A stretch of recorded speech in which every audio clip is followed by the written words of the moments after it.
On. All right, so here we go. We are at South Lake Mall, and we're here early. The performance and everything is scheduled, there's Daniel. Everything's scheduled to start at 4, and I think we did find the performance area, because again, we're not too sure, but like if you have a look here, it's like a stage, look, a little stage. You know, it's gonna be a check presentation going on, and I think the band could be about right up in here. It's gonna be pretty cool. So we gotta see, because we're still not 100% sure exactly what's going on. But we're here in plenty of time, which is something else I wanted to shed light on. If you're not traveling with the band, if you're meeting the band someplace, make sure you are there in plenty of time, preferably as early as you can that fits in with your schedule. That's right. To be early is to be on time, and to be on time is to be late. Scope out the area and make sure you can, know what's going on. You don't ever want to show up to an event minutes before it's supposed to start. That's like horrible, because you just don't know what's going to happen. And then, traffic, there's a lot of stuff. So that's it. But this is the area that we think everything's going to be at. It's going to be like right here. So we shall see.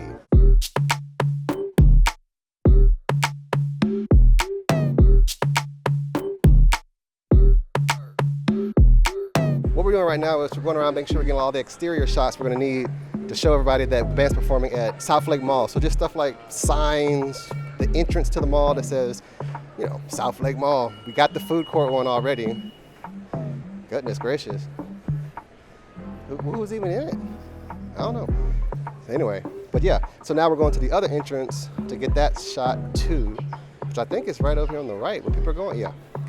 And that's what we're doing, which is part of the reason why we want to get there early, right? Yes, be early.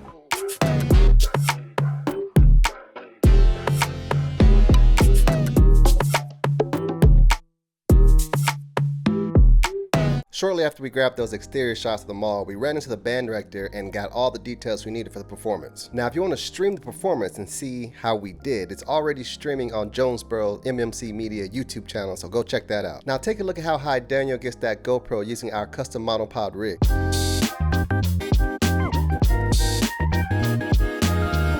We're also using two audio sources, the Zoom H1 Essential and the Tascam DR-40X. All of that is mounted to this monopod. When Daniel fully extends that monopod, it gives us that perfect drone-like height, offering a stunning semi-aerial perspective of the band.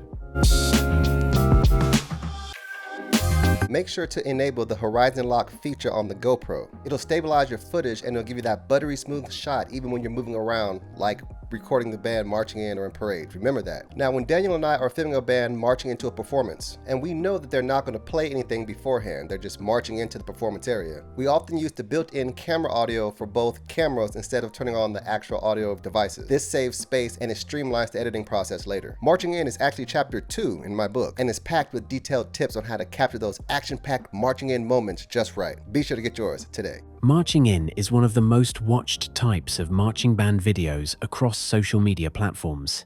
Why? Because it captures the individual faces, raw excitement, and the grand entrance of the full ensemble. Moments that audiences love to rewind, pause, and tag their friends in. Whether it's for nostalgia, hype, or headcount curiosity, your job is to capture the entire moment, from the first whistle blow to the final note before the band is seated. Think of this as the movie trailer before the main event. Listen to how clean it sounds using the GoPro Hero 12's front and back microphones.